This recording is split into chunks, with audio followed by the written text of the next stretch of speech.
Hi, in this video we will read about neonatal sepsis. Let's start. Introduction. Sepsis is the most common cause of neonatal death worldwide, including India, contributing almost one third of the neonatal deaths. World Health Organization estimated that 1 million deaths per year due to the neonatal sepsis. If diagnosed early and treated with a good supportive care and antibiotics, it is possible to save most cases of the neonatal sepsis.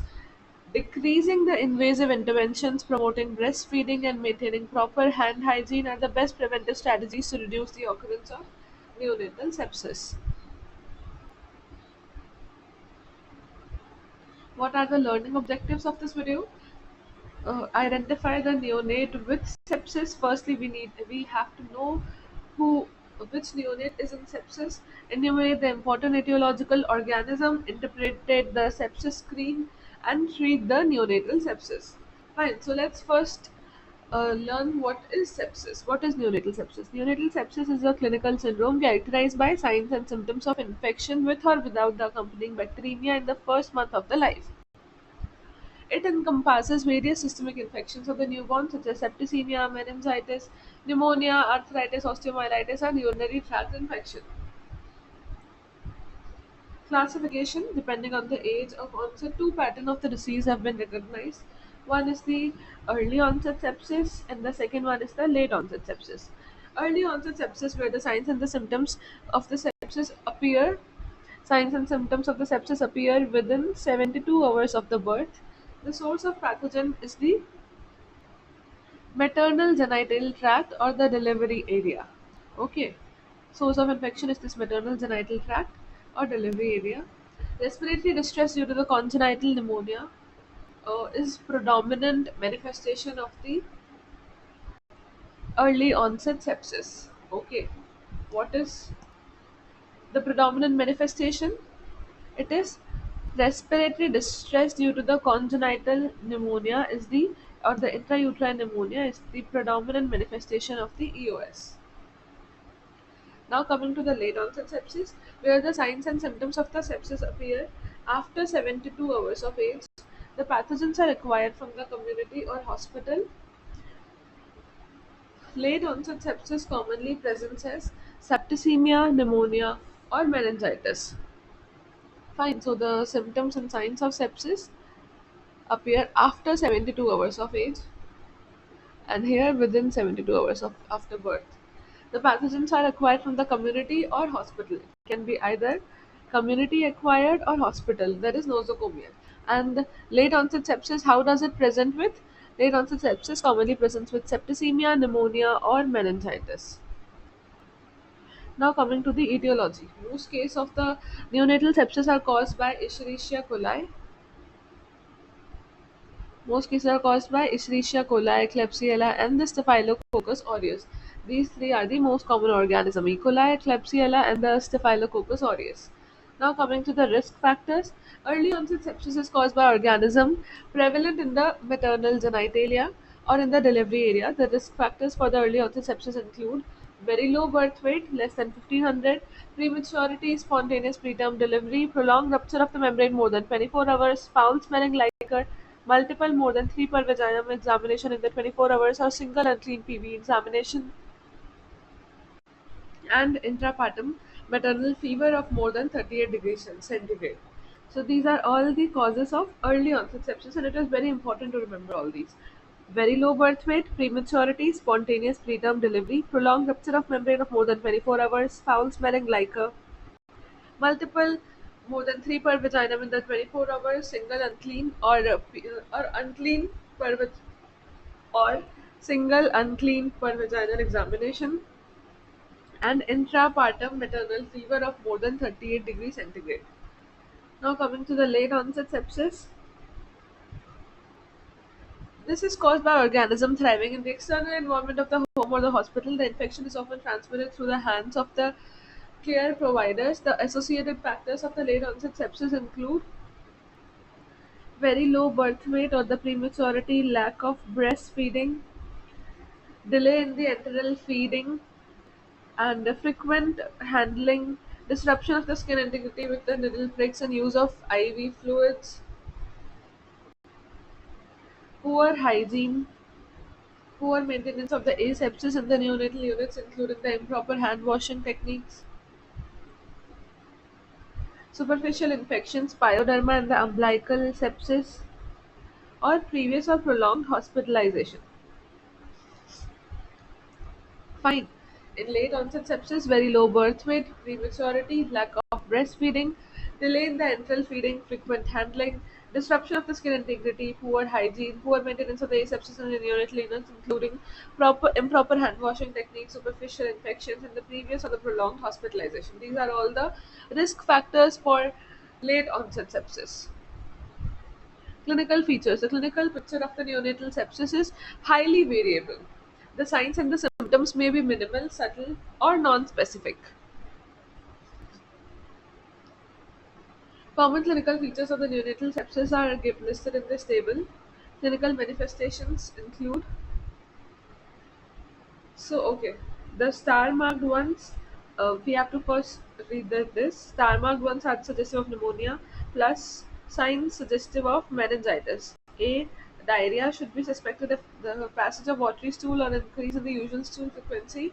B. Scleroderma neonatorum manifest as diffuse hardening of the subcutaneous tissue resulting in the tight, smooth skin that feels bound to the underlying structures, and renal failure can be suspected clinically by presence of edema, excessive weight gain, and oliguria or anuria.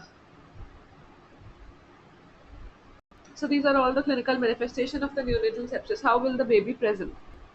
Lethargy, refusal to feed, poor cry, not arousable or the comatose, abdominal distension, vomiting, hypothermia, poor perfusion, scleroderma, poor weight gain, shock, bleeding, diarrhea, cyanosis, tachypnea, chest retractions, grunt, apnea, gasping, fever, seizures, blank look, high-pitched cry, excessive crying, irritability, neck retraction, bulging, fontanelle, and renal failure. So these are all the clinical manifestation of neonatal sepsis. Coming to meningitis, about 25 to 30% of the septicemic neonates may have meningitis, which is often silent without signs of the meningeal irritation. Symptoms suggestive of the meningitis are excessive or high-pitched cry, fever, seizures, or bulging anterior fontanelle. These are all the signs of meningitis. We have to know the signs of meningitis and rule out meningitis early. Are excessive symptoms suggestive of meningitis are excessive or high-pitched cry, fever, seizures, or the bulging anterior fontanelle. Now the diagnosis. Diagnosis, there is a direct method and there is an indirect method. Indirect method, isolation of microorganisms from the blood or the CSF or the pus is diagnostic. It is in clinically suspected case of sepsis. Blood culture should be sent prior to starting the antibiotics. Collection of sample for blood culture. Inoculation of 1 to 2 ml of the blood, at least 1 ml is recommended for the adequate and appropriate growth in pediatric blood culture bottle. The ideal ratio of the blood to culture medium should be 1 is to 10. The physician should ensure proper aseptic technique during the collection of blood to avoid contamination. Before collection of the blood, automated system blood culture bottles should be stored at a temperature below 25 degrees Celsius, and that conventional system may be stored at ambient temperature. However, after inoculation of the blood in the culture bottles, both types should be kept at a room temperature or an incubator at 37 degrees centigrade for facilitation of the growth of microorganisms till they are dispatched to the laboratory. This will be demonstrated. This is not important. Yeah, right. This is how we have to collect the sample for blood culture. 1 ml to be taken, and the culture bottles need to be stored at a temperature below 25 degrees centigrade. And after inoculation of the blood in the culture bottle, it should be kept at room temperature or at an incubator at 37 degrees centigrade. This was the direct method. Now coming to the indirect method. There are variety of tests which are helpful for screening of neonates with sepsis.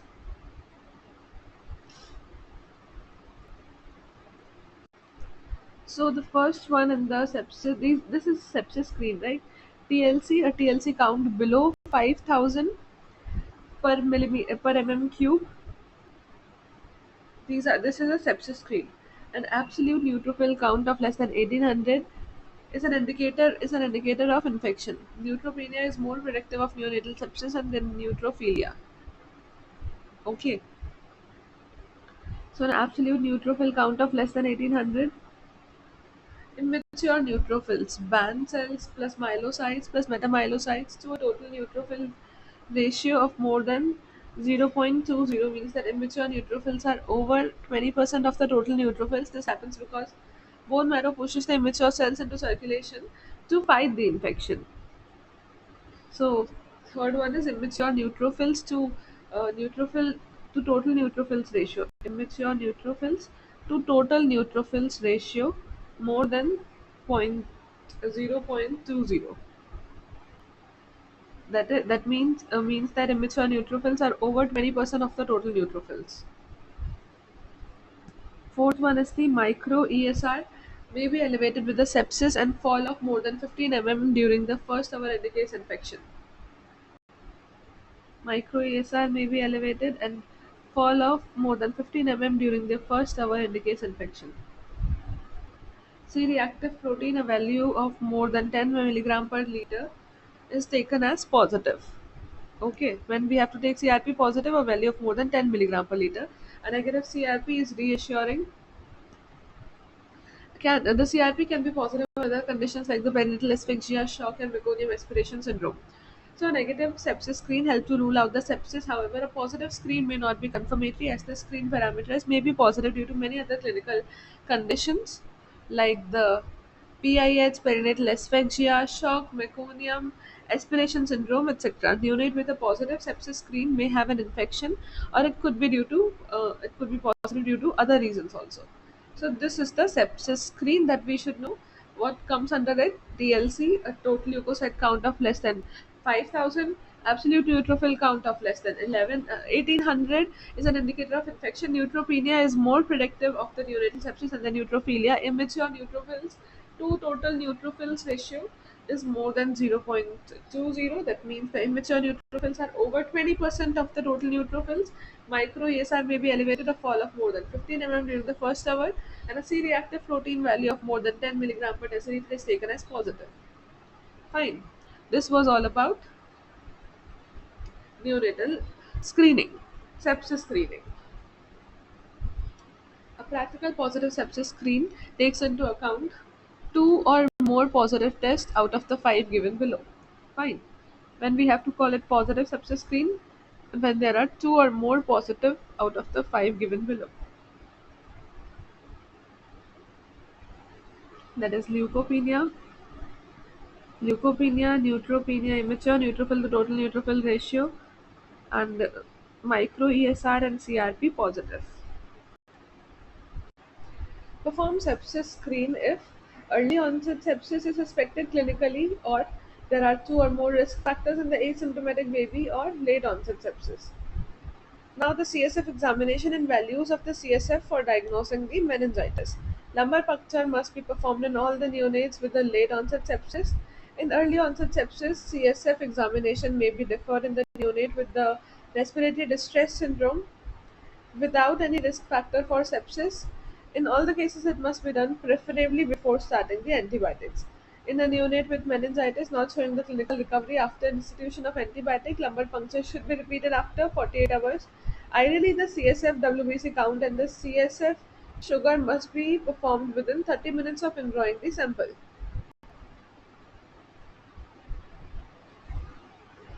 It must be noted that the CSF, WBC, and the glucose rapidly fall with time, giving spurious results. Okay, now treat for meningitis. If CSF cells are more than 25 per microliter with uh, polymorphs more than 60%, or CSF glucose less than 20 mg per deciliter, or CSF to blood uh, glucose ratio is less than zero point 0.6, and CSF protein is more than 150, or in term or more than 180 in preterm.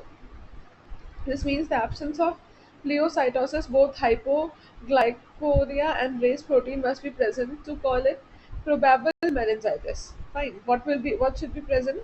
There is decrease in the glucose levels and raised proteins must be present. Pleocytosis alone, with or without the cytochemistry changes, is enough to call it probable meningitis. Performing a pre-lumbar puncture blood glucose is not mandatory, and absolute value of CSF. Glucose 20 mg per deciliter is enough to call it hypoglycorrhea. In a case of pre-lumbar puncture, blood glucose is available. Either absolute value or the ratio can be used to define the hypoglycorrhea. Hypoglycorrhea. Now, what are the supportive care of a septic neonate? We have to maintain the temperature, airway, breathing, and circulation. Ensure the optimum oxygenation, SpO2 to be maintained between 91 to 95. Maintain normoglycemia. Maintain circulation. Give vitamin K injection 1 mg if required. Avoid enteral feed if hemodynamically compromised. Give maintenance IV fluids, but start the orogastric feed as soon as hemodynamically stable. And consider exchange transfusion if there is sclerema. Okay. Supportive care and the antibiotics are two equally important components of the management. Now let's read about the antibiotic policy. Antibiotic therapy should cover the common causative organism like bacteria like Escherichia coli, Staphylococcus aureus, and the Klebsiella pneumoniae. So antibiotic therapy for the neonatal sepsis, septicemia, or pneumonia if the birth weight is less than 2 kg and if the birth weight is more than 2 kg. So this is for the first line drugs. First one is the injection ampicillin 50 mg per kg per dose. Dose is same. Frequency in 0 to 14 days age it is 12 hourly given, and in more than 14 days age it is 8 hourly given. Okay, and the route is IV. Duration is for 7 to 10 days, and injection gentamicin is given by the dose of 5 mg per kg 24 hourly in all of these. If more than 14 days age, then 8 hourly, and if 0 to 14 days age, then 12 hourly. Okay. Now, if the birth weight is more than 2 kg, then we have to. The dose is same for ampicillin or cloxacillin. Okay, the dose is same. And gentamicin is 5 mg per kg per dose, and it is also same for birth weight of more than 2 kg. The frequency is defined for 0 to 7 days and more than 7 days. More than 7 days we can do 8 hourly. Here we were doing 8 hourly after 14 days. Here we can do 8 hourly after 7 days only. Fine, and the duration is 7 to 10 days. So this was about the antibiotic for neonatal sepsis, and these are the second line drugs in a birth weight of less than 2 kg and birth weight of more than or equal to 2 kg. What are the second line drugs? Second line drugs are piperacillin and tazobactam and amikacin. Okay. So, piperacillin and tazobactam dose is 100 mg per kg per dose, and amikacin dose is 15 mg per kg per dose. Fine. So now let's compare again in birth weight of less than 2 kg, frequency of 0 to 14 days and more than 14 days, and here 0 to 7 days and more than 7 days. So this piperacillin and tazobactam is given 12 hourly, just like amikacin and cloxacillin, and just like ampicillin and cloxacillin, and amikacin is given 24 hourly.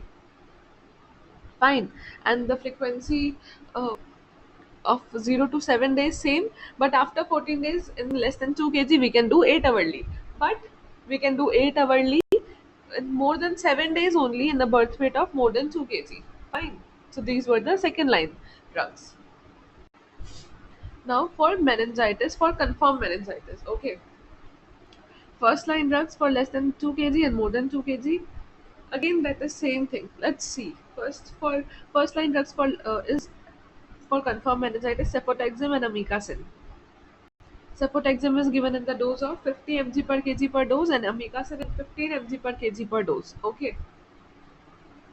For 0 to 7, cefotaxime is given 12 hourly, and more than 7 days age we can give 8 hourly. Amikacin is always given 12 hourly. Okay, in less than 2 kg also and more than 2 kg also it is always given 12 hourly. But cefotaxime in less than 2 kg it is given 12 hourly and then later to 8 hourly, but in 0 to 7 days in more than 2 kg weight it is initially given 12 hourly, then can be done 6 hourly, and the duration of antibiotics is for 3 weeks. For confirmed case of meningitis, the antibiotics need to be given for 3 weeks, and this is the Second line drugs are meropenem and amikacin. Meropenem is given in the dose of 40 mg per kg per dose, and amikacin is given in the dose of 15 mg per kg per dose. Meropenem is given always 8 hourly, and amikacin is given always 2 hourly, 24 hourly. Sorry. Let's read this. Start if the pustules or umbilical sepsis. Okay, pustules or umbilical sepsis. Where is that? I can't see this symbol, but I think yeah, right. Cloxacillin. We have to start cloxacillin if pustules or umbilical sepsis present.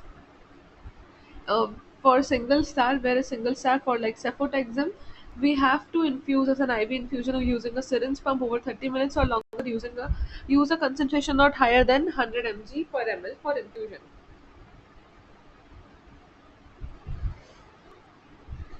Infuse as a IV, and double star is for amikacin. Infuse as a IV infusion using a syringe pump over 30 minutes or longer. Use a concentration not higher than 5 mg per ml for infusion.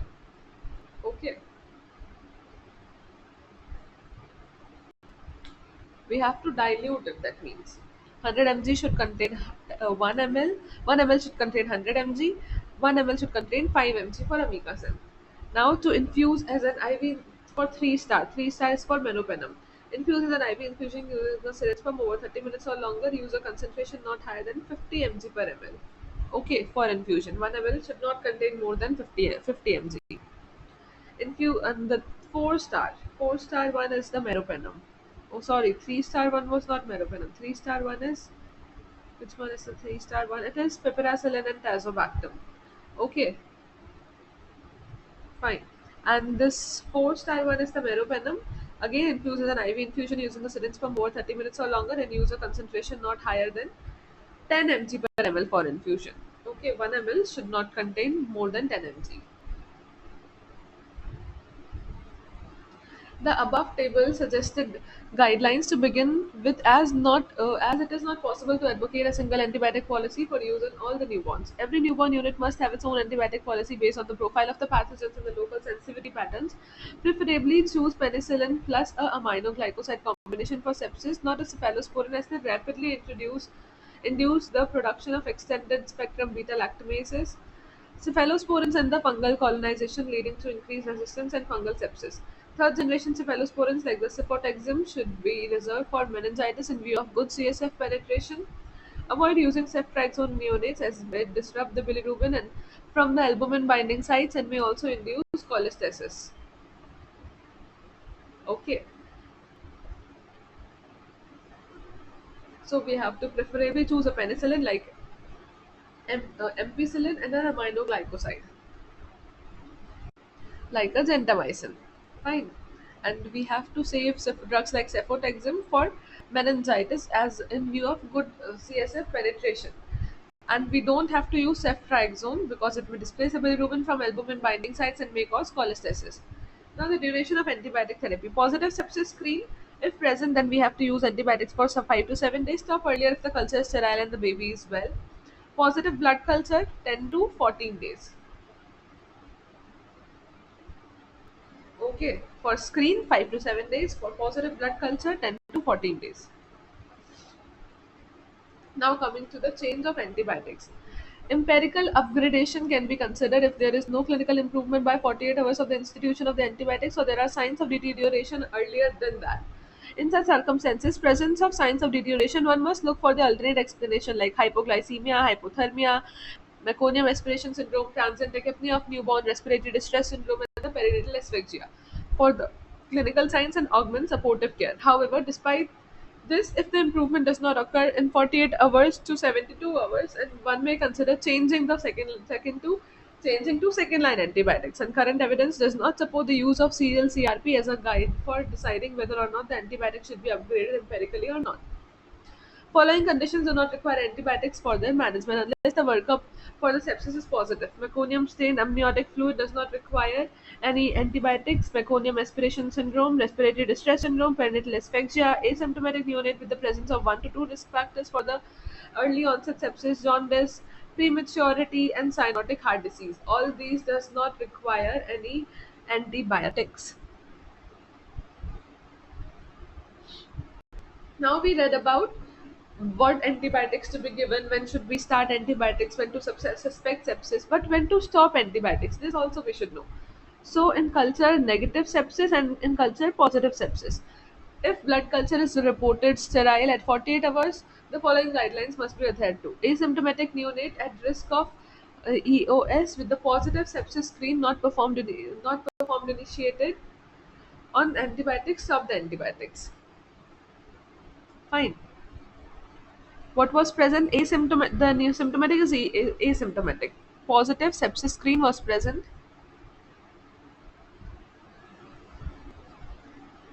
Then we have to stop the antibiotics if the culture reports are negative. And in a symptomatic neonate with positive sepsis screen becomes completely asymptomatic, stop the antibiotics in 5 to 7 days. Fine. So whenever a negative culture report comes out, stop the antibiotics if the neonate is asymptomatic and the with positive sepsis screen. But symptomatic neonate with positive sepsis screen, we have to stop the antibiotics in 5 to 7 days. Fine. Culture positive sepsis, stop the antibiotics after 10 to 14 days. Meningitis should stop the antibiotics after completion of 21 days. Fine. Meningitis, we have to use long duration of antibiotics. Antibiotic stewardship and the rational use of antibiotics. WHO states that rational use of medicines require that the patients receive medications appropriate for their clinical needs in the doses that meet their own individual requirements for an adequate period of time and at the lowest cost to them and their community. Emergence of the multi-drug resistant organism has been linked to inappropriate overuse of the antibiotics. Broad spectrum antibiotic exposure is associated with the development of necrotizing enterocolitis, lawns, or alteration of the microbiota, invasive candidiasis, increased morbidity and mortality, and duration of the stay and healthcare costs. Fine. So we have to avoid using broad spectrum antibiotics for unless indicated. Okay.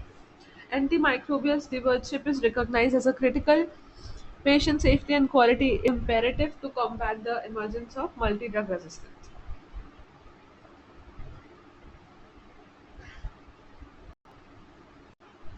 Principles of antibiotic stewardship are timely and appropriate antibiotic utilization, appropriate selection of regimen, and optimization of the dose, route, and duration of therapy. These principles should be applied to empiric use as well as the definitive use. Best practices to prevent the neonatal infections are safe delivery practices, maternal tetanus immunization, early diagnosis and prompt treatment of all the maternal infections, early and exclusive breastfeeding, no pre-lacteal feeds, cord should be kept clean and dry, avoid overcrowding, and maintain hygiene.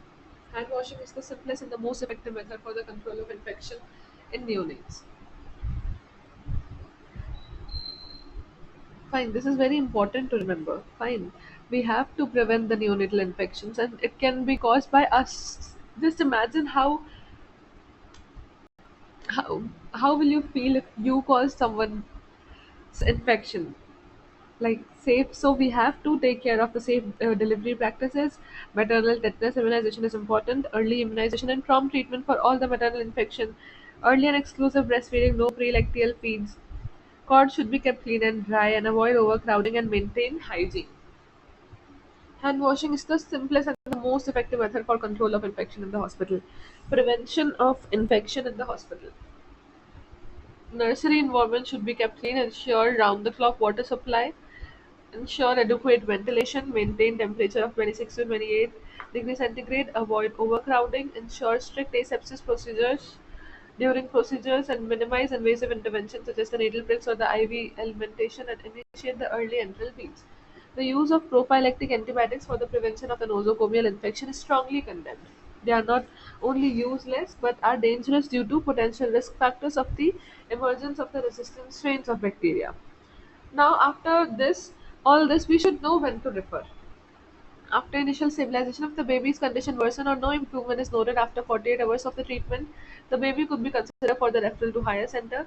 Worsening is defined as development of the following features: respiratory failure requiring mechanical ventilation, unresponsive shock, persistent or the refractory convulsions, disseminated intravascular coagulation diagnosed by the bleeding from the puncture sites or the gastrointestinal hemorrhage or pulmonary hemorrhage, baby requiring exchange transfusion but the facility is not available.